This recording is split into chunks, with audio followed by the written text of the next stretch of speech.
Have you ever listened to Linkin Park? Oh yeah.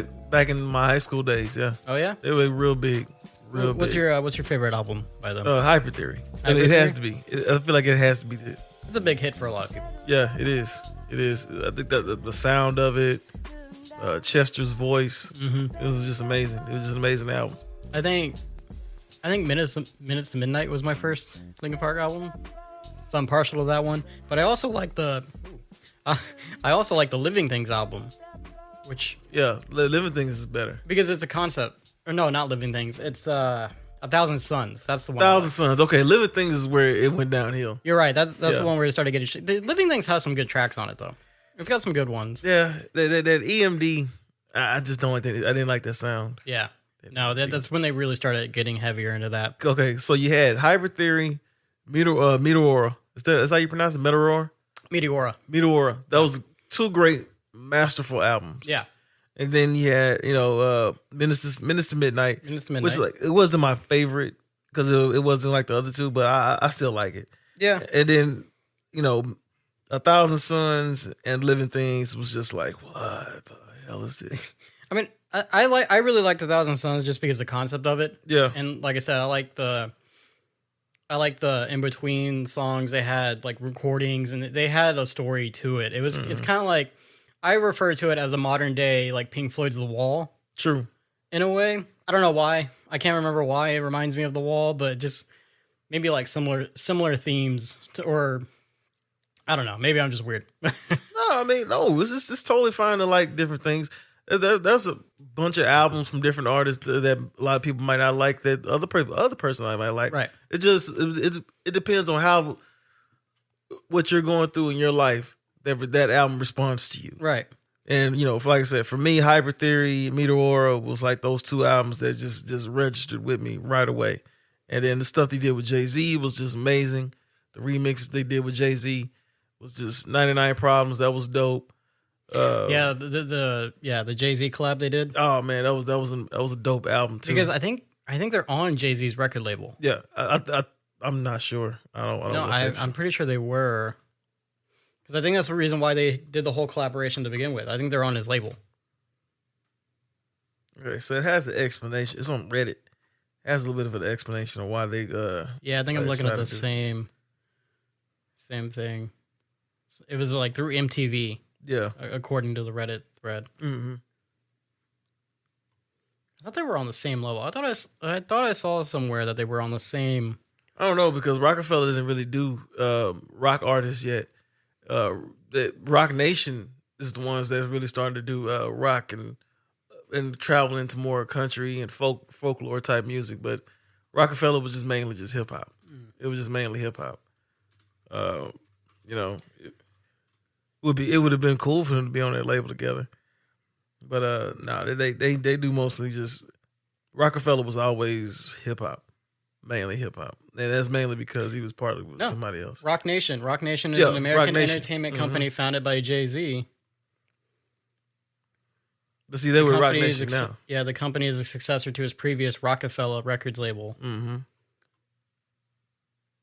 Okay, Linkin Park was with Warner and Machine Shop. Yeah.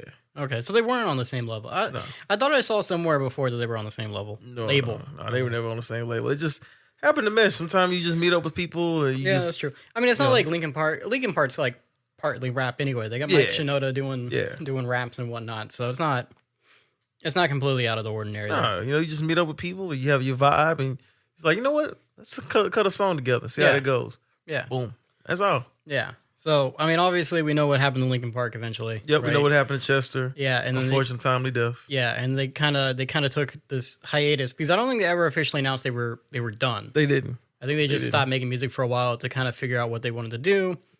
And recently, as of I think last week or so, they came out with like a secret show, and they unveiled the new singer who is Emily Armstrong from Dead Sarah, which wasn't really like a big time band. They had a hit called "The Weatherman." Yeah, and it's a really good song. But to be honest, it came out like years ago, 2012, over 10 years ago. And I mean, I don't really know the success of Dead Sarah. I don't think it really went too far.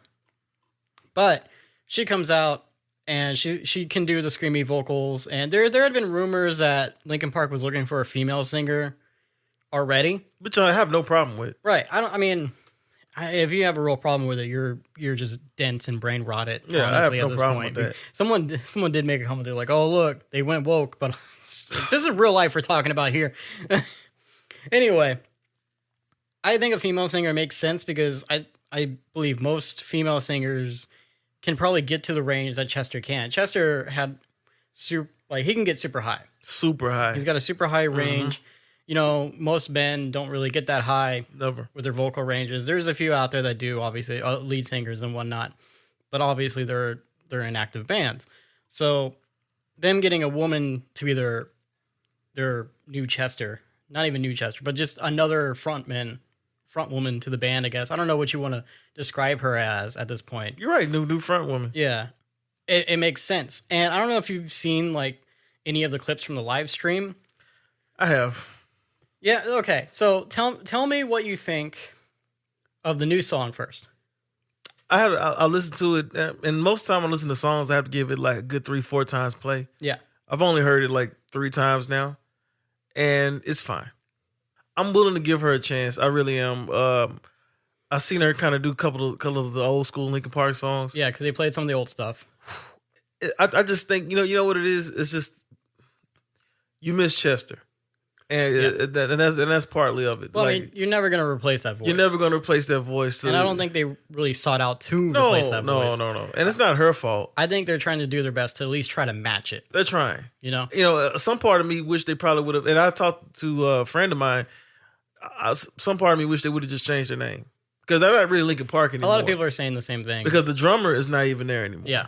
So it's just kind of like, I wish they would have just went on and just changed their name and just changed it to a whole nother band. Well, that brings up an interesting point, because part of the reason they might not have changed their name is because in order to perform the Linkin Park songs, they might have to be Linkin Park. Yeah. Panic at the Disco had the same issue. Panic at the Disco was like 4 guys for the first 2 albums. Yeah. I think 2 of them eventually left, and it was just Brendan Urie and Ryan Smith, I think is the guy's name. I could be wrong, but I know his name's Ryan. So it was just them 2. And then Ryan ended up leaving, and it was just Brendan Urie. Yeah. And in order for Brendan Urie to play or perform Panic at the Disco songs, he had to keep calling himself and whatever band he was performing with Panic at the Disco. Yeah, that makes sense. And that's why for I think like 2 or 3 albums still, it was Panic at the Disco, but it was really Brendan Urie. Mm-hmm. It was all Brendan Urie, but in order to play like I Write Sins Not Tragedies and like the other hits they had, he had to be Panic at the Disco. That could be a similar situation to Linkin Park. You're right. Yeah. I didn't think about that. Not many people do. Yeah. Because people forget that bands are a business. They are.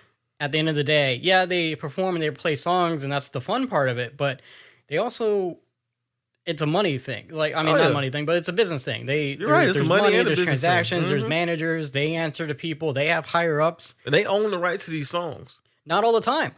Sometimes the labels have them. No. Okay. Yeah, I'm talking about the labels. Yeah. Sorry. The labels own the rights to those songs. Yeah. We've seen that with Prince. Yeah. There's a lot of times that he wasn't able to perform half of his songs. Yeah, right.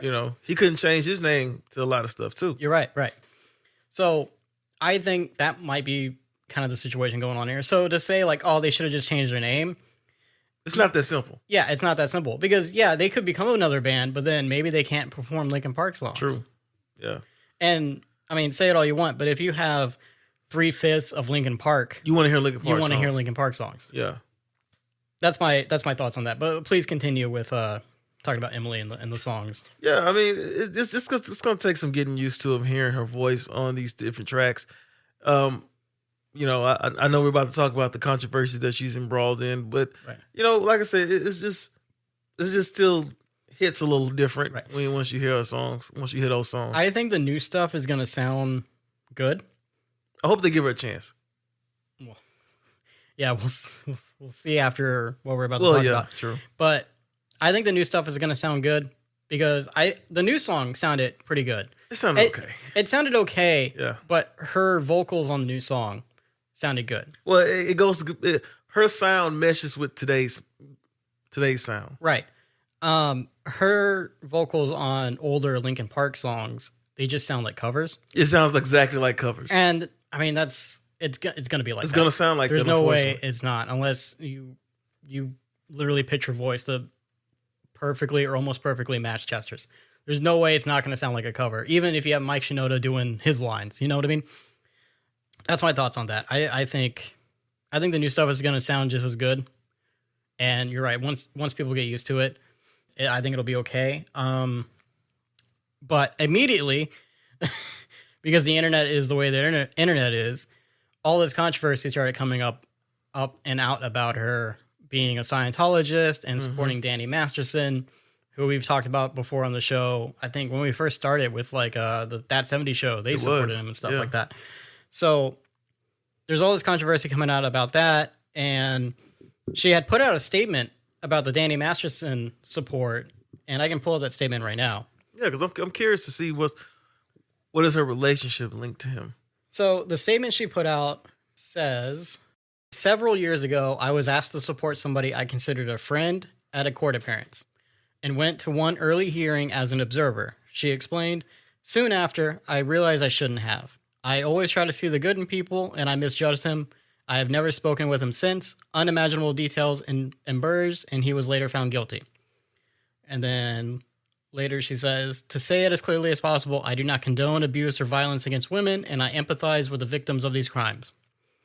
So that was her statement like a day or two after this live stream performance thing, because everyone dug up that she had went to an early hearing for Danny Masterson. Yeah. My thoughts on this is, if she went to like one of the very first things and then realized like, oh, this guy I thought I knew isn't the kind of person I thought I knew, and she quickly backed away from the situation, no harm, no foul. True. You know what I mean? Like if your friend had some court hearing that he needed to go to for whatever reason, and he asked you to go, are you going to go? So did she know when she went to the court hearing? She just knew it was a court hearing about something. I mean, that I don't know. I mean, she probably knew from the news, right? Okay. But she was asked this. Because that's the thing about it. Like, I'm gonna back away from you if you don't. If I start knowing stuff, and I'm like, okay, this is something you probably need to handle on your own.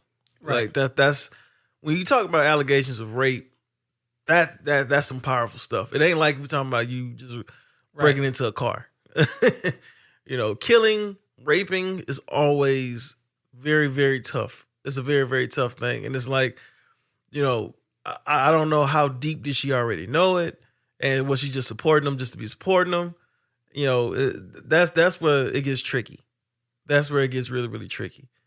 You know, I can't say that I'm going to support someone if I knowingly know that these things happen, whether false or not.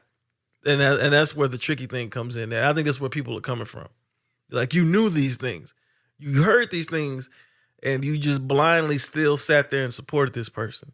And I think that's where the uproar from anger is coming from. Some people, yeah, not all.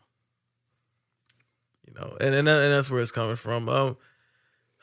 It's tough, man. It's tough. You gotta be careful on the people that you support. Yeah, you really, really do. You know.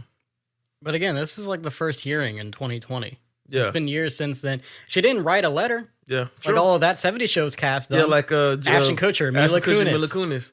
We got on their ass too. We the guy who plays Red, the woman who plays Kitty, everybody but Topher Grace. We kicked they back in too, because Topher Grace knew. Because Topher Grace, that's just like I just got through saying. Yeah, you're right. Topher Grace is like, I'm not gonna get behind something where it's like that's tricky. Yeah, that's a tricky thing, man. Yeah, and she didn't know that she's gonna be part of Linkin Park either. Yeah, I'm sure 4 years ago. Yeah, this wasn't in the cards, and you know, again, Dead Sarah. I mean, where's Dead Sarah been? No one. That's a good question. You know, they're kind of like a one-hit wonder. Yeah, I was about to say. Right. Mm-hmm. So, yeah, I mean, did she make a mistake? She did. Yeah. You know, and I wish Linkin Park. I wish what's his name? Mike Shinoda. Mike Shinoda. I wish he probably would have went out in front of that beforehand. Cause I saw the interview he did with Zach Lowe. Well, it was the interview they did because it was supposed to be a surprise, right? Yeah. So how can you do a surprise thing when you're like, hey, we're going to announce the singer, but just so you know, in 2020, they might have went to a court hearing. Well, no, not so much as that. It's just so much as like, do your due diligence of who you putting with the group. Yeah. Because when you talk about Linkin Park, you're talking about a group that covers trauma, depression. You are very correct. And all those type of deals, You are very correct. The irony is is strong in this situation. It's very, very strong. And then on top of that, this is like during the what's that awareness month, suicide prevention awareness month. So it's just like all those things are compiled in this thing. Yeah, and it's just like, man, this is tough. This is freaking tough, and it's just tough to deal with. I like I say, I'm not judging her. This is not my place to say, oh, I'm never gonna forgive her for no. Right. But I'm willing to give her a chance to see how this all plays out. I'm ready to hear some more music from Linkin Park. I'm ready to hear music from this young lady. Hopefully she can, sway the other people around, Yeah. Because I've been listening to a couple people here and there, and they're just like, they're just kind of on the fence. And the Danny thing kind of just really messed them up too. Yeah, I mean that is an unfortunate thing to come out, but it's like, man, people, you really can't have anything these days. Oh, I mean, look, this is why you got to be, things come back to haunt you, man, in life. Yeah, we've seen in Hollywood, you do a couple tweets here and there, you throw a couple support here and there, it's gonna come back. It's gonna come back. Well, I mean, even the Scientology involvement, right? That too. Like she's still a member of the church, I guess. Like I don't know. Oh, see, I didn't know that. I didn't know that part. Well, I'm looking at Wikipedia, so take Wikipedia for the grain of salt that it is. True. She was raised in the church because her parents were Scientologists, so she was raised Scientologist. And apparently, I guess the church still recognizes her as a member. Yeah. Okay. But the Mormon church recognizes Khadijah as a member still.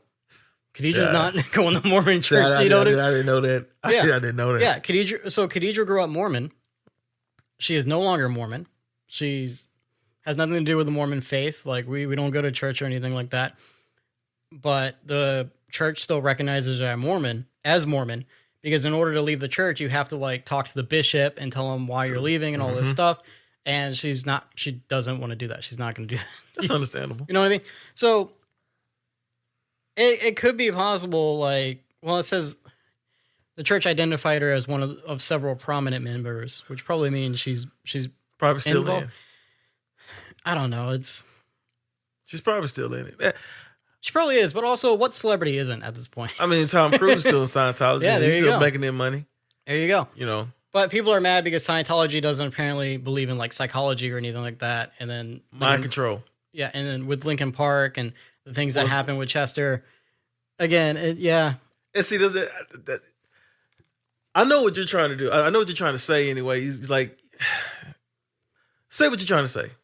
Say what you're trying to say. Because I have a feeling I know what you're trying to say. I just don't know how to explain it from your point of view. I'm not really concerned about this. You know what I mean? Yeah, I mean, I get it. I get you're not concerned about it. Here's the thing. Yeah. I think people are just mad that Linkin Park is continuing. People are mad that they have someone to replace Chester, and a bunch of the outrage is coming from there. And then this is how they think they can stop Linkin Park from continuing. Granted, yeah, she's got a sketchy past, you could say. But is there any evidence of her coming out against mental health?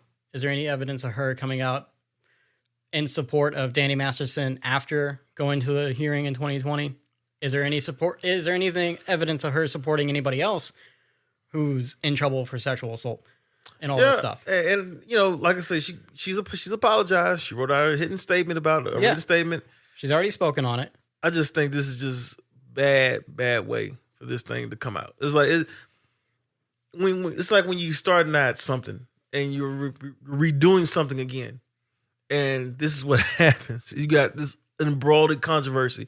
You already missed Chester. Still, we're still not over that. Yeah, it's not like Taylor from Foo Fighters where you had time to grieve and you really grieved about it, because Linkin Park, they kind of just crumbled after that. I mean, it happened. It happened while they were on tour. It happened while they were on tour, or they were about to hit tour. I know people had tickets. People had tickets for their upcoming shows and stuff, and that all kind of went away real fast. It's just kind of they just disappeared off the face of the earth. And they were trying to do this surprise thing, and I like to believe they did their research. I'm pretty sure they did. There's no way they did not do their research in this day and age, in the time of like cancel culture and people facing backlash for all kinds of things. There's no way they didn't already know this information about her. You have to. I have to trust that there was a vetting process, and they looked into like her credentials and decided, hey, you know what? You have a checkered past, but everything checks out. Like we've talked to you, we've interviewed you. There had to be an interview process. It's not like, hey, come sing these songs. You sing really well. You're hired. You know what I mean? And I'm pretty sure the label as well. You're right. Also has some talks too. Because again, at the end of the day, bands are a business. Bands are a business. There is an interview process for these things, believe it or not. Past singing good. So I believe they did their due diligence. Due diligence. I cannot speak today. Due diligence. Due diligence, yeah. So for people to be mad, people are mad regardless. People want to be mad every day about every single damn thing you could possibly imagine. They are beyond angry about everything. True. I mean, I think it's going to be okay. I think as long as they handle this very well. And so far, her first response, I think, was great. She laid it on the line. Like, yeah, I supported him at the very beginning of the court cases, and I backed away when I found out like what's going on. Yeah, did she go to that first court case? Yeah. Okay. Was that a mistake? Yes. Should she be crucified? No. No. Well, I mean, that's just how it is, Jacob. I mean, people are going to crucify you over anything that you do, good or bad. You're right. Well, from back in the day, especially when it comes from back in the day. And the best thing they can possibly do now is just make music. That's all they can do. Accept the responsibility, and then just keep going. And at best, if you lose people, this will be a chance for you to gain new people. Because here's the thing. If they turn around and fire her right away... No, they're not going to fire her. What is that going to do? No, what is that going to accomplish? Yeah, because they're about to go on tour. They're about to go... They already have tour dates set up. And, I mean, again, it's just what is it going to accomplish? You fire her right away, and it's like, okay, we're still out of a singer. We're back. We're Linkin Park. We're back. But like, yeah, that makes no sense to do. I don't want them to do that. Yeah, because she looks good. They took a picture with her and stuff. She looks good with the guys. Yeah, but me personally, I'll listen to the music, but I'm more a fan of the old Linkin Park. Everybody is.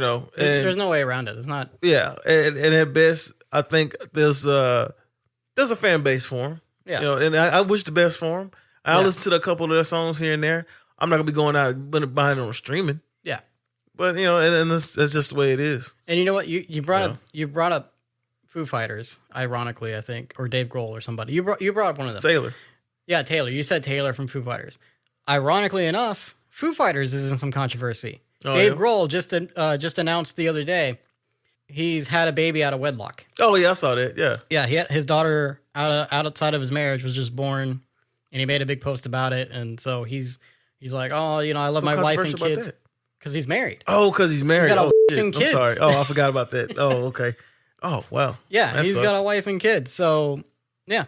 Damn, that sucks. The rock star life, man. You're facing controversy no matter. And like, honestly, Dave Grohl was one of the squeaky clean people. You know what I mean? That's all of Hollywood. Dave Grohl's all right. I mean, this is. I'm not trying to compare the two. I'm just saying if we want to talk about controversy. Yeah, no, I get that, but like that's nothing. Yeah, that's nothing. I mean, he honestly didn't really have to even say anything. That's his personal life. It's weird that he did, right? Yeah, it's weird that he said that. It's like it's your personal life. Yeah, it's weird that he announced it, and it's funny though because all the jokes have been like, "I've got a confession to make," like the song. Oh, yeah, the song lyrics. Oh, I got you. they're pulling up all the song lyrics. I got you. Good one, Jacob. Good one. It's funny. It really is. So. It's a good one. But I'm glad we were able to talk about this subject, and handle it with kid gloves. Because when you're talking about allegations of rape and stuff like that, you always you have to handle it right and proper. Yeah, and I'm glad we were able to do that. I think it's gonna be okay. I think people are gonna forget about this next week, and I think so. It'll be fine.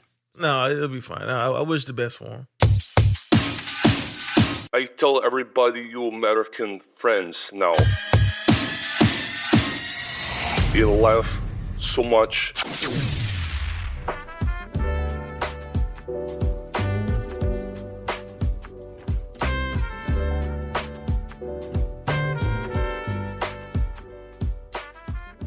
While you're pulling up the information for the next subject, James, I'm gonna play you a little snippet of a new project we got going on. Okay.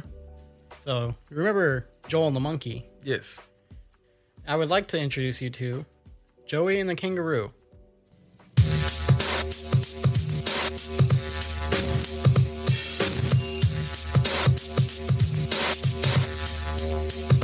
Good day, mates. I'm Joey, and this lovely Sheila next to me is the Kangaroo. So, did you have a good weekend, Kangaroo? Did you have fun celebrating National Boomerang Day? I know I certainly did. Kangaroo here loves boomerangs. She's always trying to mess with my boomerang. I can't keep her off of it. So let's throw a shrimp on the barbie, grab your favourite pie, and let's start the show. You see, here in the land down under, there's always something trying to kill you. So we like to give a nice little safety tip that makes sure you stay safe and so do your loved ones. So let's say you're walking, when all of a sudden you come across a dangerous koala. Sure, they may look cute and cuddly, but koalas can be actually quite dangerous when provoked. When a koala attacks, they love to go right for the face, preferably your eyeballs. See, eyeballs are rich in nutrients that the koala needs to survive. It's a vital part of their diet.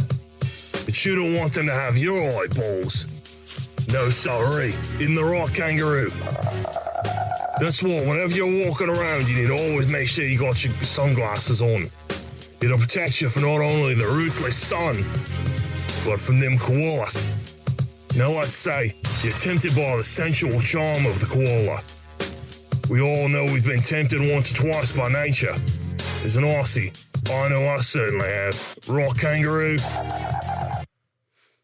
That was just a little tease. Okay. I don't know what's going. I don't know what's going on there. I don't know what's going on with him and that kangaroo, but Yeah. I know. Yeah.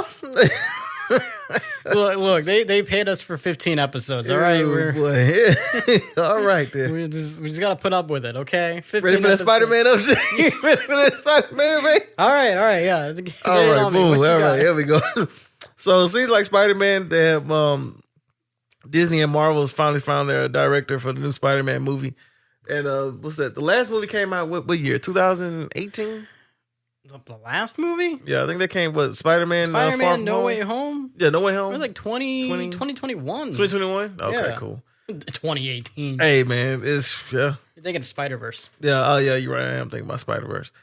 But yeah, they found their director for the new Spider-Man movie, and it's going to be Daniel Cretton from the director of Shang-Chi, Right. which I really, really love that movie. That was one of the best movies I've seen for that phase. Shang-Chi was a good movie, and I think it surprised a lot of people. It did. It surprised me. It definitely surprised Yeah. me. Do we know if this is going to be more grounded, or is it going to be multiversal? Because there's rumors that they're trying to do another multiverse thing, and Sony's catching the flack for that. Well, I mean, I've heard that too, but from all I've read from Hollywood Reporter, this is going to be more of a grounded version of Spider-Man. I would hope so. That we people have been wanting to see. But it wouldn't surprise me if they try to do multiverse stuff, because you have Secret Wars coming up. Yeah, true. But I don't want that. I want grounded, alone Spider-Man trying to figure out how to deal with life being on his own. Well, I mean, the main thing is how different will the movie be from John Watts?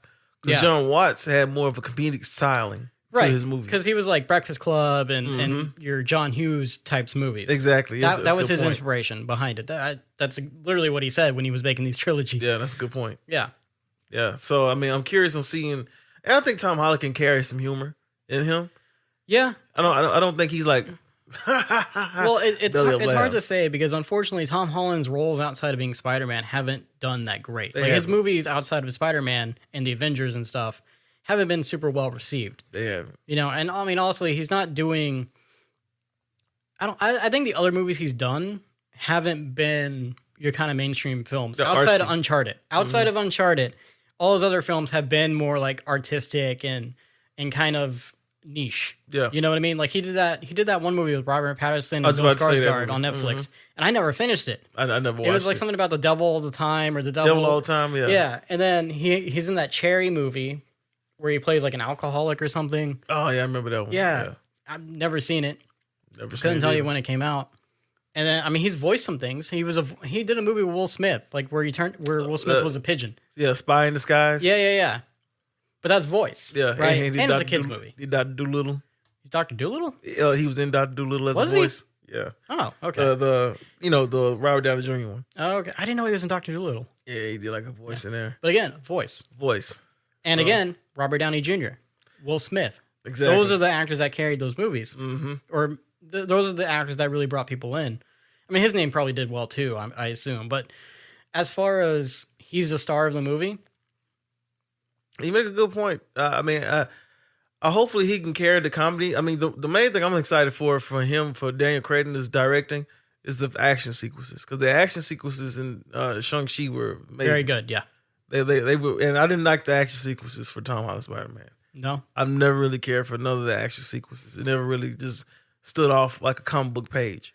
Well, you know? I think part of the issue with that is 99% of the time he was in a mocap suit. Yeah. You know, he was hardly ever really wearing the Spider-Man suit outside of, standing. Yeah, walking down the street. You know, all the fight scenes or all the action scenes, he was in a mocap. Yeah, and that really took me out of I think Homecoming. That's part of what took me out of Homecoming as well. It's like you could tell the suit was CGI really badly. Oh, yeah, without a doubt. You know, the Iron Spider suit, it's a cool looking suit, but he's not in it. It's all mocap. Mm-hmm. Yeah, I mean, he's still on set. Yeah, he's on set. Yeah, but he's not really in there. It kind of takes the fun away from it, you know? He's got the green cap on with the dots and stuff all around his body. There's behind the scenes shots of him wearing that. Yep. And the same goes for like the Iron Man and some of the other MCU actors. Thing is doing that right now. Well, they're doing practical effects. I saw for the thing, or I guess it's like a stand-in. That's a stand-in. They had like a big like thing-looking dummy. Yeah, that's a stand-in right. to see where he poses and stuff like that. But they caught him going into like a store or whatever. He had like the mocap suit on. Yeah, that makes sense. Yeah, yeah. So I mean, just a little update on that. I've heard about that, and I saw that in the Hollywood Reporter and Variety. So I thought that was pretty cool. All right, well, while we're on the subject of Spider-Man, do you want to talk about the Spider-Verse rumors? Yeah, because there was a rumor by Dan Snyder that was saying that Spider-Man would be delayed till 2027. I mean, from 2020, I think to 2027, I'm not mistaken. Because I remember that we heard about the animators getting treated wrong on set. Yeah. And it being rushed to make these movies. Yeah. And then also the movies also being scrapped and stuff like that. There was all these different rumors that were coming out about this thing, about Spider-Verse.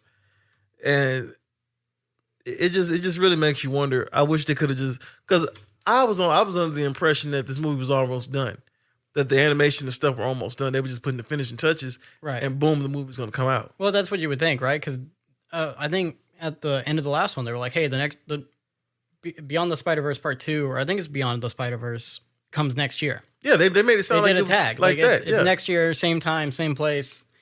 Like that's all you got to wait. 365 days. Yeah.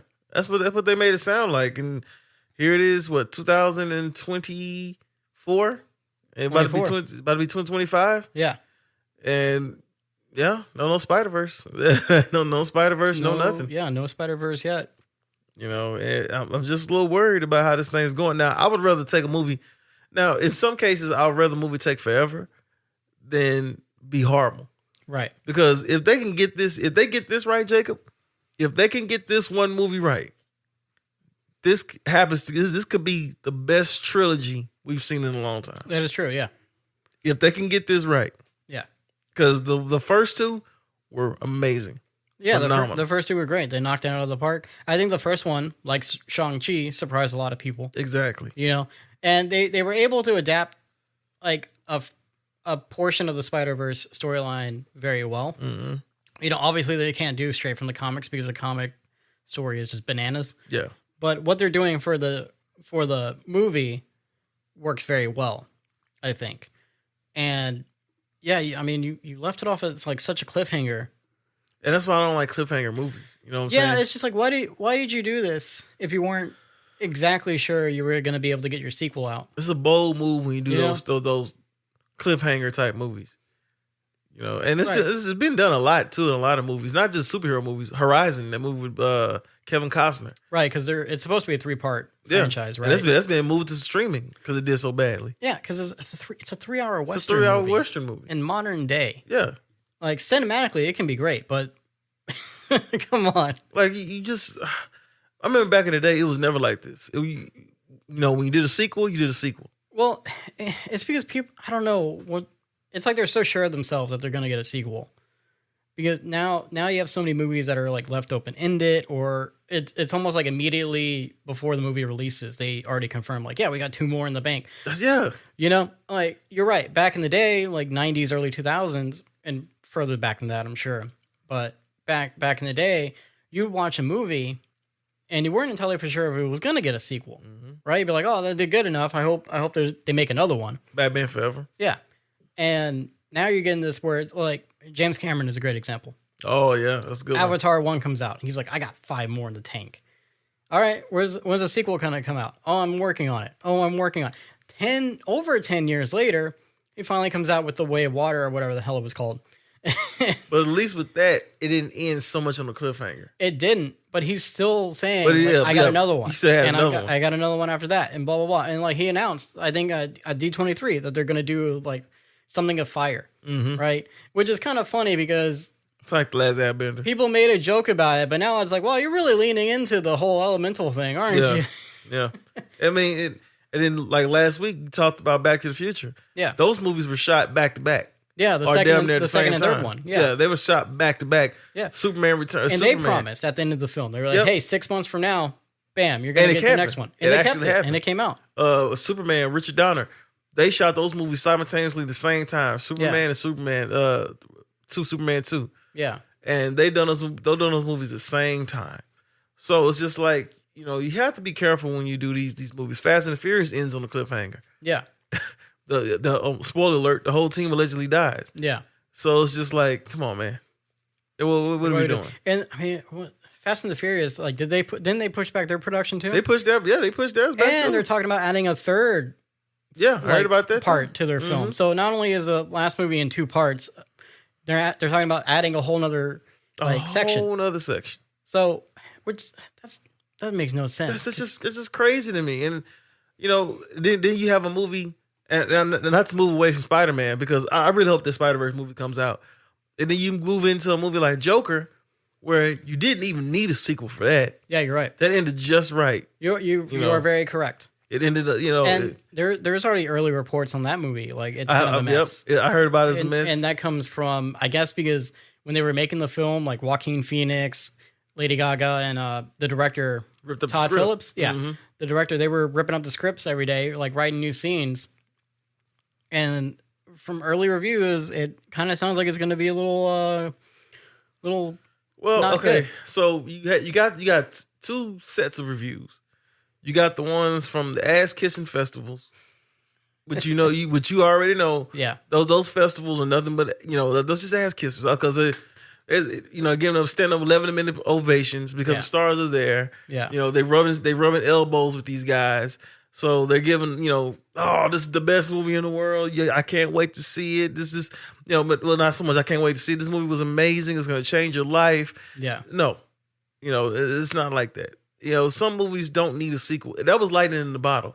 See, what Joker did with the first one, Todd Phillips did, he took 2 Martin Scorsese movies and combined them together. Yeah. Taxi Driver and King of Comedy. Yeah. He combined those together. Yeah. What do you do when you strip? When you don't have that, that Martin Scorsese stuff. And we know Todd Phillips is not really good with doing sequels. Yeah. Hangover. Oh, he did the Hangover movies? Yeah, that's what he's famous from. So I'm not surprised by that. But that's another movie that didn't really need a sequel. No, it didn't need a sequel. But also, it's a movie that, like, if you were to do a sequel, the answer was easy, to do Mad Love. Yeah. To adapt that storyline, which it seemed like they were going to do, but they kind of did their own thing. And that's fine. But how about you just don't do it at all? Yeah, you just don't do it at all. You don't need to. You made $1 billion off of this one. You could let it lie. $1 billion. The thing is like, the movie industry is so set to where it's like, if it makes a lot of money, we just make another one. We keep making these until they stop making money. Yeah. And that's where we're getting to the point where that's why Star Wars is having issues. That's why the MCU is having issues. It's like you keep churning out these films and the quality is going down, but people are still paying for it because they're expecting it to be good because you did put out quality stuff. So, and now it's finally reflecting, right? Oh yeah, the quality has gone down over the last couple of years, but now it's starting to reflect. Diminishing returns, man. It happens all the time. So, I mean, to tie it back to Spider-Man, hopefully, as much as I'm whining and complaining about Spider-Man not coming out, I'd rather get the best quality. Yeah. So you kind of won me over with that argument because I'd rather get the best quality of Spider-Man movie. Yeah. You're right. I mean, if they're gonna push it back, and I mean, also it's like at the expense of the animators too, as well. Mentally. But also, it has to be good because Sony's track record is not very well. It's not good right now with the Spider-Man franchise and Spider-Man characters. Spider-Verse is one of their biggest Crown Spider-Man jewels. properties right now. So if it takes a little bit more time to get that quality and to hammer out that story and end it in a satisfactory way, great. But just stop promising us sequels when there's going to be production issues. It's a bold choice, and, man. I mean, that's just bold. regardless. Yeah, you're sometimes things just happen and things get pushed back. So unless you had the movie 90% finished beforehand, don't give us hey, next year it's going to be out because obviously that's what they told us. Yeah, because obviously you guys weren't that close to being done. Yeah, because the fans were under the impression that this thing's coming out next year, so we is going to get our tickets now. Yeah. And then we started finding out that the animators wanted to get pushed back because we're getting treated wrong. Or they're rushing us. It takes time to do this stuff. And I understand. I get it because the animation in those movies are amazing. Yeah. It's phenomenal. Yeah. And you don't want to rush greatness. Yeah. And I mean, the way the frame rate is, it's almost like stop motion. Yeah. So that probably takes some time to actually do correctly. I can't imagine. Well.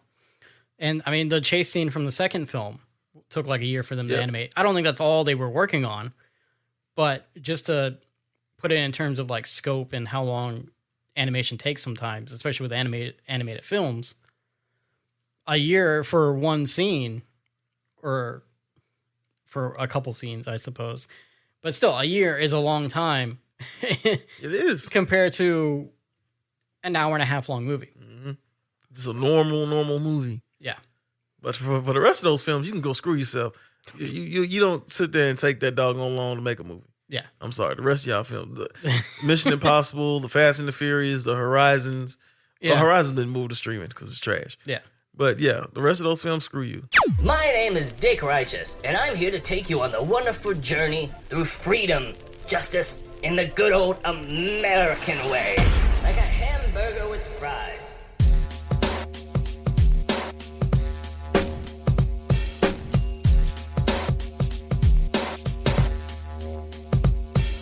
Good day, mates. I'm Joey, and this lovely Sheila next to me is the Kangaroo. So did you have a good weekend, Kangaroo? Did you have fun celebrating National Boomerang Day? I know I certainly did. Kangaroo here loves boomerangs. She's always trying to mess with my boomerang. I can't keep her off of it. So let's throw a shrimp on the barbie, grab your favourite pint, and let's start the show. You see, here in the land down under, there's always something trying to kill you.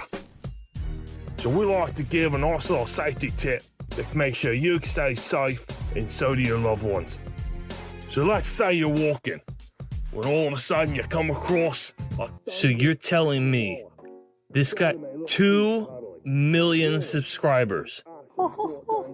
There's no way. I don't believe it. I can't wrap my head around this, monkey. I just can't. See, eyeballs are rich in nutrients that the koala needs to survive. It's a vital part of their diet. But you don't want them to have your eyeballs. No, sorry. In the right, Kangaroo. That's why whenever you're walking around, you need to always make sure you got your sunglasses on.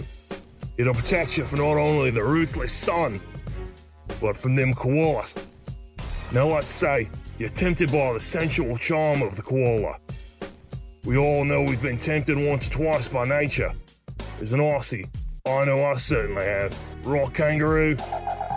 I mean, it's hot garbage. I can't believe Jacob or greenlit something like this. This is bull. I'm gonna call him right now. Where's my phone at? Oh, you like this? You think it's good? This Hugh Jackman wannabe and his sidekick? I mean, they don't even seem like they like each other. I don't get it. You should always have a condom on hand, just in case the moment arrives. and nature calls. I know you've always got a condom on hand, don't you, Kangaroo? Oh, get off of me, you little minx. You rascal, we're trying to film. Yeah, I love you too. And God, yeah, those ears. No, give me the phone, monkey. I don't want to listen to any more of this. It's just awful all around. It's just a rip off of us. I just can't. It's like Jacob's trying to hurt our feelings. So we can just be together. I mean, if a man and a marsupial can't be together, then what is the world coming to? Next thing you know, they'll be trying to make laws to stop a man from banging his didgeridoo. That would just be evil. Is what we have wrong? I don't think so. If what we have is wrong, then I don't want to be right. Get over here. Oh, yeah. I told you we shouldn't have taken him off into the flight crew. We should have sent him into space. Yeah, just give me the phone. I'm calling our lawyer, Goldstein. We'll see what he has to say about this. We're going to shut Joey and the Kangaroo down. We're coming for you, Joey and the Kangaroo. We're coming for you. Oh, Jockman. Oh. Now, me and Kangaroo are going to get cleaned up. When we come back, we'll jump into our next segment. That really twists more nuts. And after that segment, we'll do everyone's favorite, Only in America. So you stay tuned.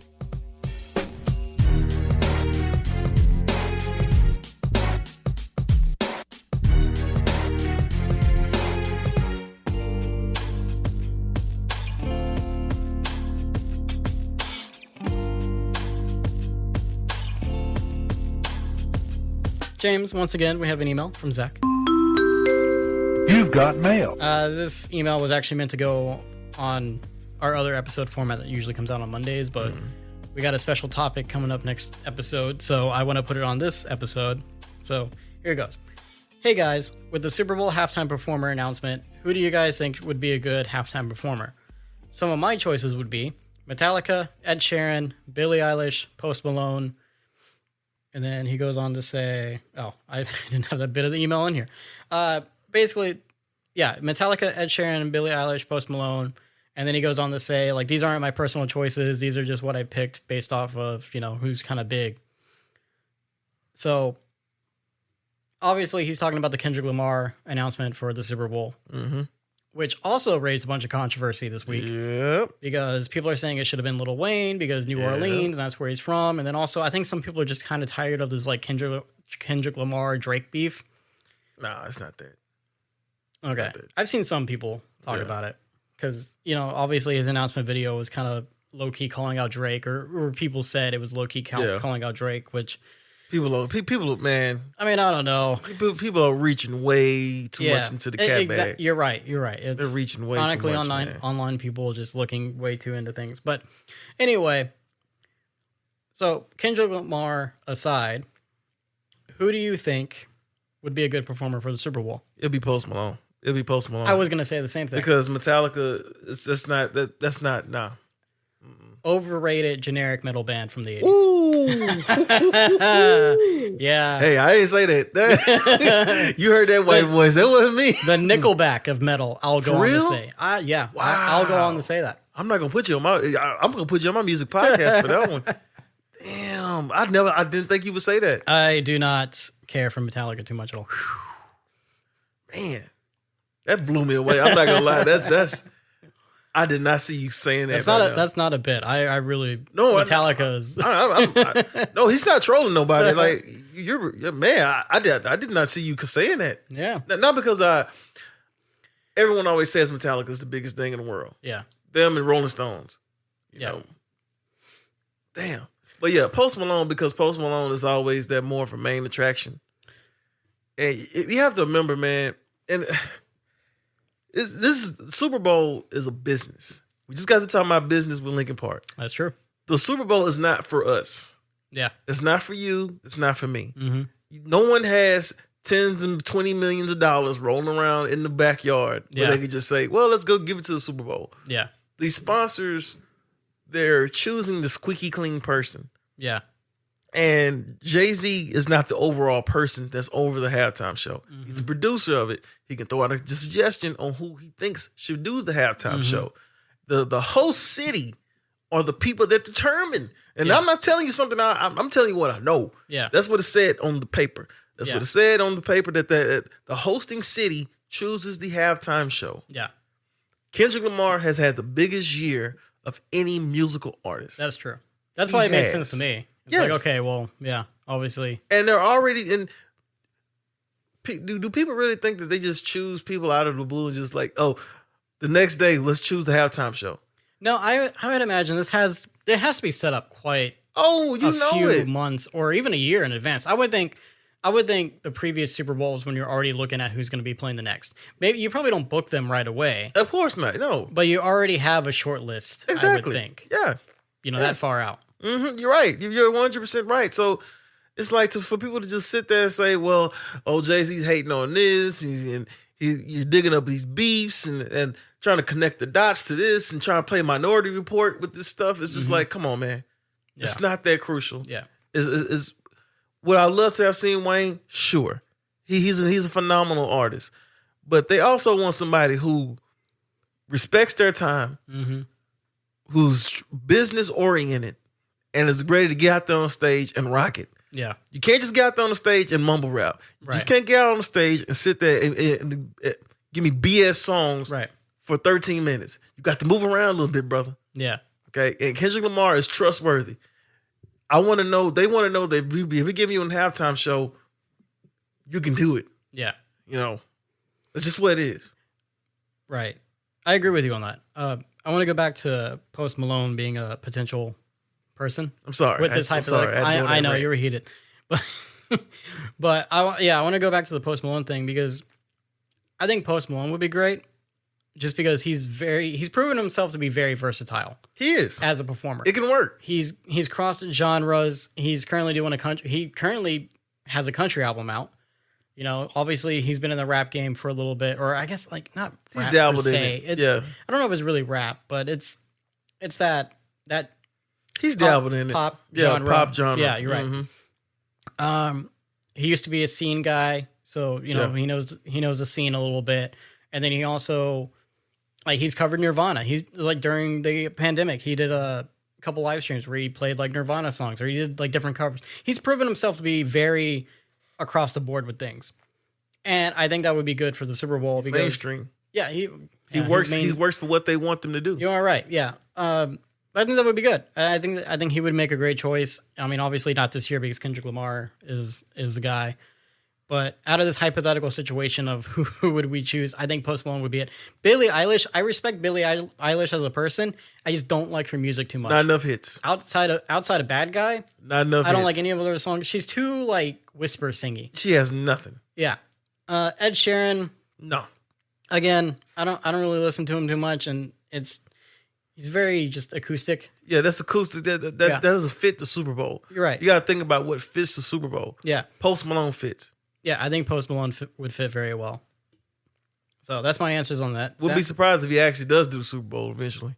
Yeah, I mean, I think at some point, he could be next year's guy. Could be. Right? Because again, he's going through the genres. He's having a great year. He's doing well as a performer and an artist, and he's gotten clean. He's making his life better because he used to be on a bunch of drugs or whatever. Yeah, no doubt. And then he's turning his life around. So that's also also a good story. That's a good story, a hell of a story. Anytime you can do a Super Bowl, Although I know some people over the years have stated they're tired of seeing rappers at the Super Bowl, and I'm kind of feeling the same way. Where it's just can we get a new genre in here? Because who did we have last year? Yeah, Usher. Usher's R&B. Was it Usher? Yep, okay. Usher's R&B. All right. Usher was last year. I think the year before that we had Rihanna. Was it Rihanna? Yep, R&B. Was it really Rihanna last year? Yep. What year was Snoop Dogg in them? That was 2021. Damn. Yeah. Okay. Yeah. So I get why people want a different genre of music. I get that because when you do a Super Bowl halftime show, you want it to appeal to everybody. You're right. I think what happened over the years, the halftime show wasn't connecting with the viewing audience. That is true. And that's what happened. Because we had other genres. We had The Who. We had Tom Petty and the Heartbreakers. That is fair. We had Black Eyed Peas. Black Eyed Peas is more of a techno rock. Yeah. You had Maroon 5. Maroon 5 was the last one. Maroon 5. You had Coldplay. Those bands was not connecting with the general audience and consensus Right. of everybody. But then it was rap and R&B that did. And then Yeah. and look, I can go off on that because I do have a problem. You know how we're being celebrated now. Yeah. How hip hop is being celebrated now. When at first it was just a thuggish, ruggish Yeah. type of music. Yeah. So because people see it now as a money making thing, and I think that's half of the reason why you see a lot more hip hop in Super Bowls and NFL, because they see it more of a money making thing, and they don't see rock as that type of thing anymore. And half of the rock bands are not really together anyway. That is true. You know, Not the old school ones. yeah, the old Or the ones. older ones. They're Yeah, know, Rolling it's like, do you Stones wanna one see year. them? Yeah, but I don't think they give good performances. They either, don't. Right? They don't, and that was half of the problem. Yeah.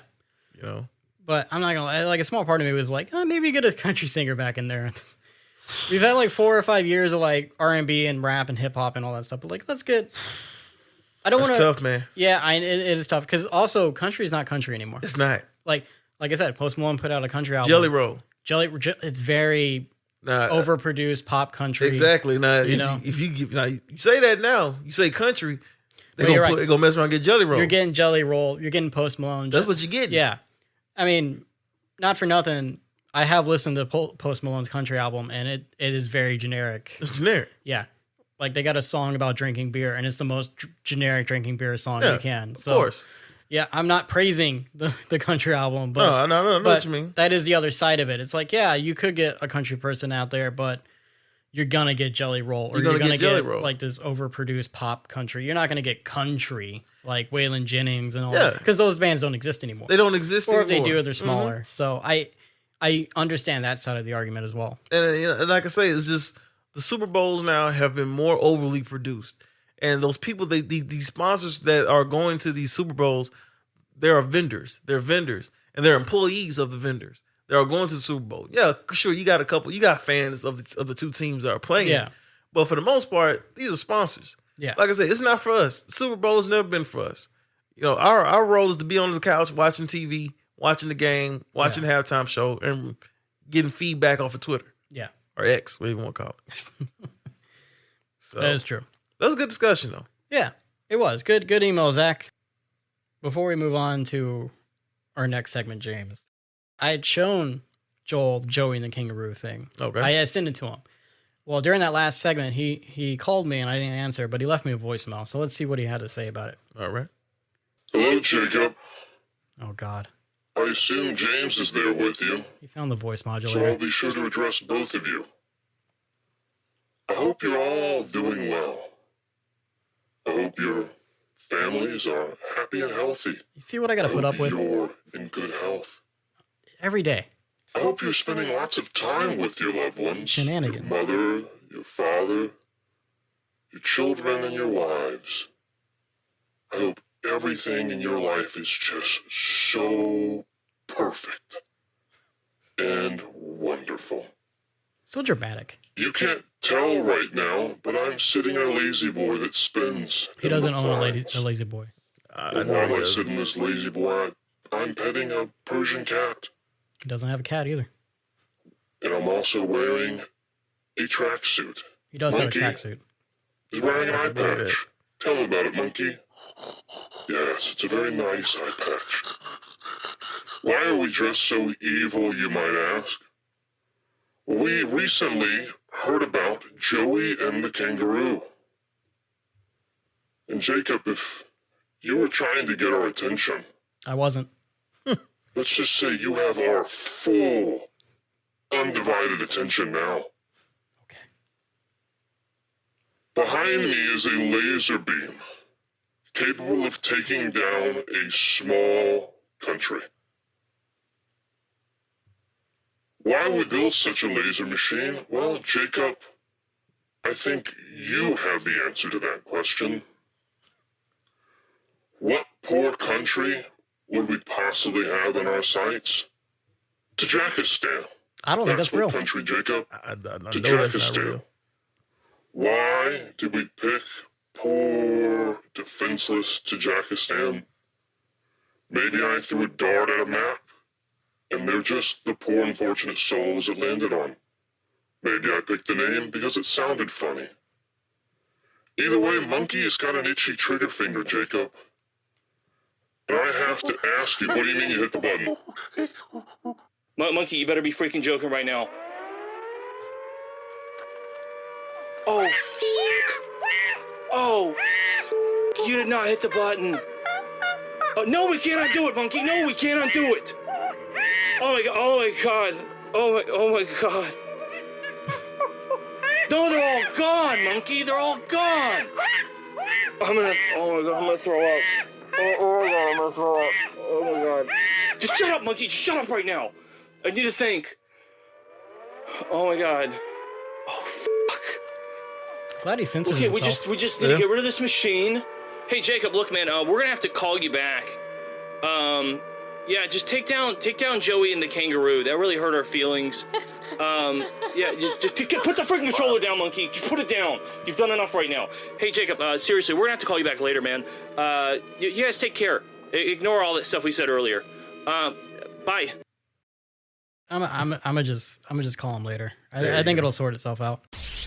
On the Go podcast with Jacob and James. It would truly spice up your life.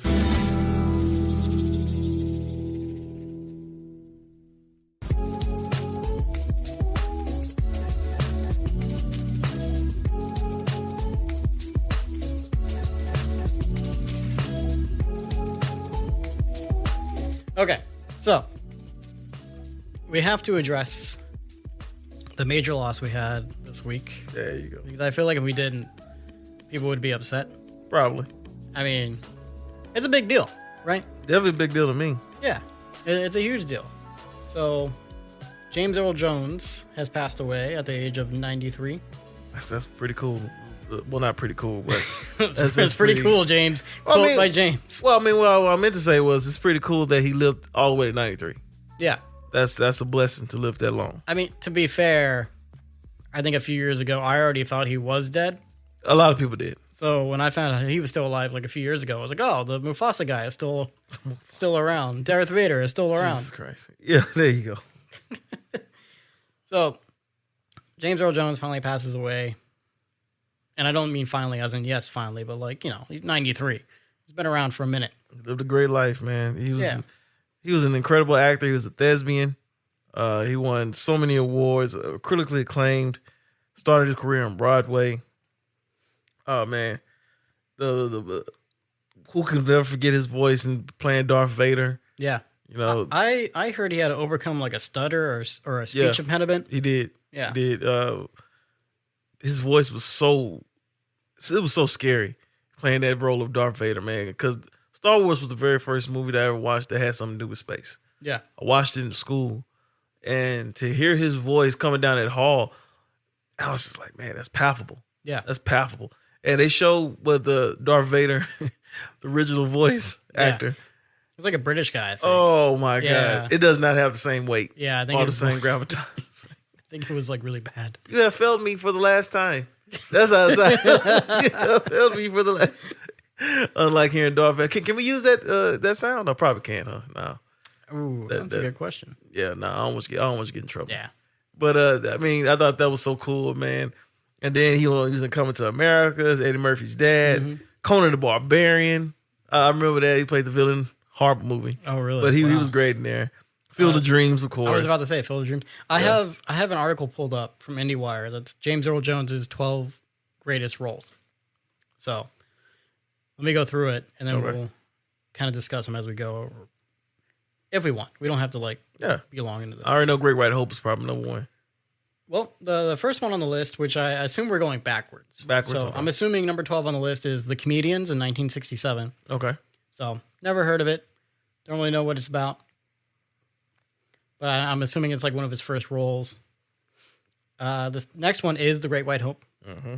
So there you go. Number 11, Great White Hope. What is Great White Hope about? About a boxer, a black boxer fighting in... okay. Sports movie. It's a sports movie. Oh, yeah. Sports movies always do well.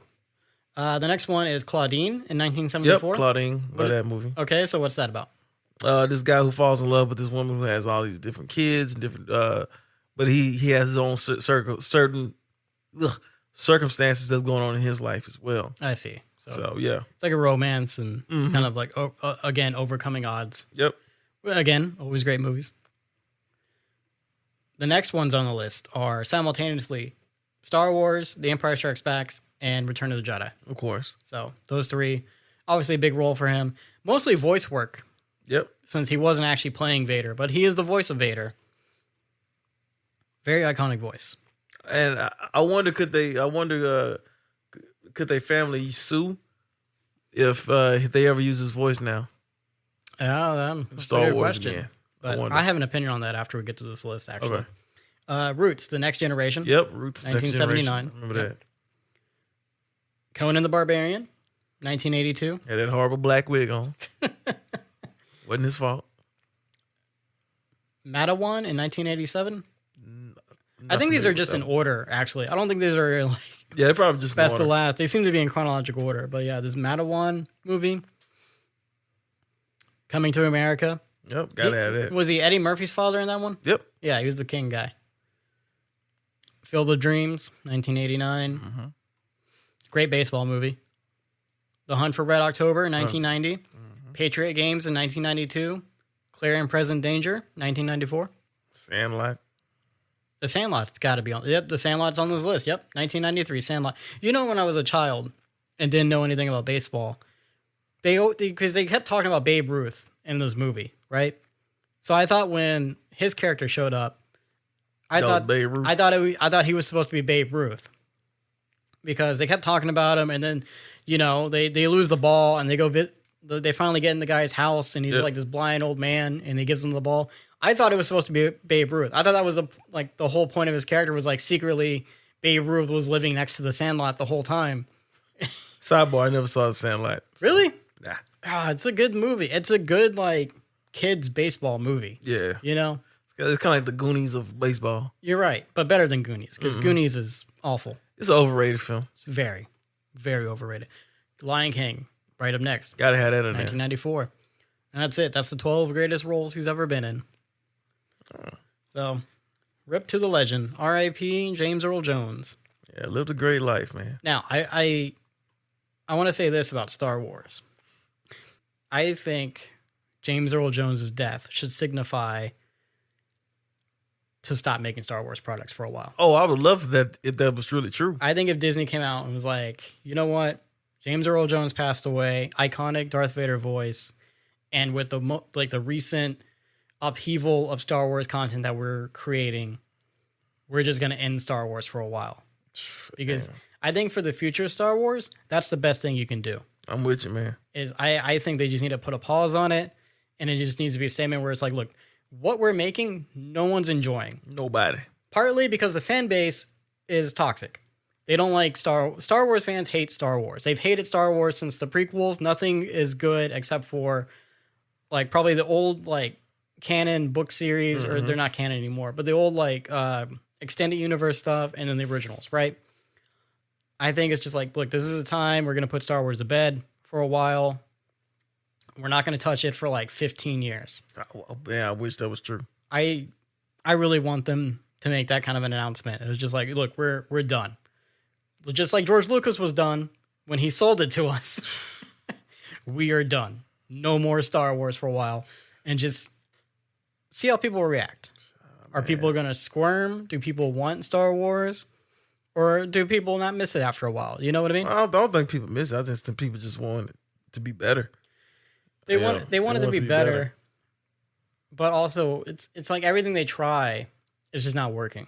Well, I mean, like I say, like we've been saying for the past, since we first started this podcast, you have to be able to appeal to everybody. Yeah. And you just can't just say, well, I'm just going to appeal to people that are woke. You have to appeal to even the anti-woke people. You have to appeal to everybody because it's a business. Yeah, I mean, you got to make a broad range. You got to make a broad arrangement. And that's more a better way of putting this. You got to make a broad way of entertainment, like Barbie, or what's another movie that was woke, but it appealed to everybody. Yeah, I can't think of one right now off the top of the dome, but just what you have to do. Yeah, Mandalorian was able to do that with the first show, with the first season. Yeah. And even to some extent, the second season. The second season, second season as well. So you have to do that. And if you're not going to do that, then you can't be arrogant and say, well, we're going to keep doing it this way. You're right. So. And even the newer trilogy wasn't horrible. The last one is where it took everybody out. The last one was a big issue because they were just like, hey, every fan theory, let's just put it in this movie. Mm-hmm. That was the Death Note. The biggest thing about the new trilogy is not Rey. It's not the second movie. It's not Rian Johnson. It's not the actress who plays Rey. It's the fact that they did not plan out this trilogy at all whatsoever. At all. The same company who had Marvel, who had the MCU planned out up until Endgame, at least, did not do the same for Star Wars. And it showed. It showed a lot. Because I think Episode 7 was a great reintroduction to Star Wars. It was great. It was very similar to A New Hope, mm-hmm. but it introduced new elements. So it was a good way of like, hey, look, it's old, but here's some new things that are going on. Mm-hmm. And it was a good way of easing people back into it. And it was also an easy way of easing out your legends. Yeah, and that was a problem with Phantom Menace, right? Phantom Menace was so drastically different from the original trilogy, and I think it just like shocked people when they saw it. And that's part of the reason why people don't like the prequels. But people, and that was a cult classic now. They are, yeah. People who grew up with the prequels love the prequels, and honestly, the kids who grew up with the new trilogy, they're gonna love the new trilogy. That's what. Without a doubt. It's like it's a generational thing. They need to find that good balance again that they had in Episode 7. It's just what's old and what's new. What can we kind of mix? Also, get the hell away from the Skywalkers. That too. That definitely. Darth Vader is literally dead now. Yeah. So if anything, take that as a sign to step away from the Skywalker family entirely. Let's focus on a different aspect of the galaxy. Let's go somewhere else with this. If you're going to continue. Well, it's also time to clean house. It's time to clean house. It's time for everybody to go. Yeah. I think this is probably one regime that has been there since the start. Yeah. And I'm just like, you guys need to go. If DC cleaned out house, you need to clean house too. Yeah. DC Comics cleaned out. Like, you need to clean your house. Yeah. Everybody needs to go.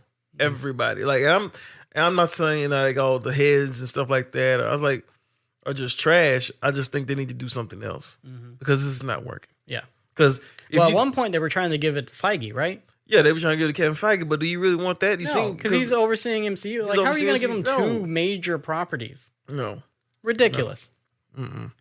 So that's just my ending thoughts on Star Wars on the back of James Earl Jones' death. Sorry, James Earl Jones. I don't mean to use you as a Well, I mean, he was Star Wars. He kind of was that guy. Yeah. Like, when you met him at a Comic-Con or anything like that, well, not that he was at Comic-Con or anything, but when you see him, you immediately, for young people of the 70s and Vader, Mufasa. Biggest roles. You know, that's his biggest roles, even though we know he's more important to society and culture. Yeah, and the cinema world, yeah. Yeah, he's way more important to those movies. Way more important. Right. That's all I got to say about it. Are you good? Oh, yeah, I'm good, all man. You say? Cool. Yeah, I'm good. So that concludes this episode of On The Go with Jacob and James. If you would like to email us, you can email us at onthegopod2023@gmail.com. You can find us on Instagram at On The Go with Jacob and James. It's all one word. You can find James on Instagram at James9794. You can find me on Instagram at jacobdantone.audio. And you can find us on YouTube. It's On The Go with Jacob and James. It's all one word. We have episodes coming out every Monday and Wednesday.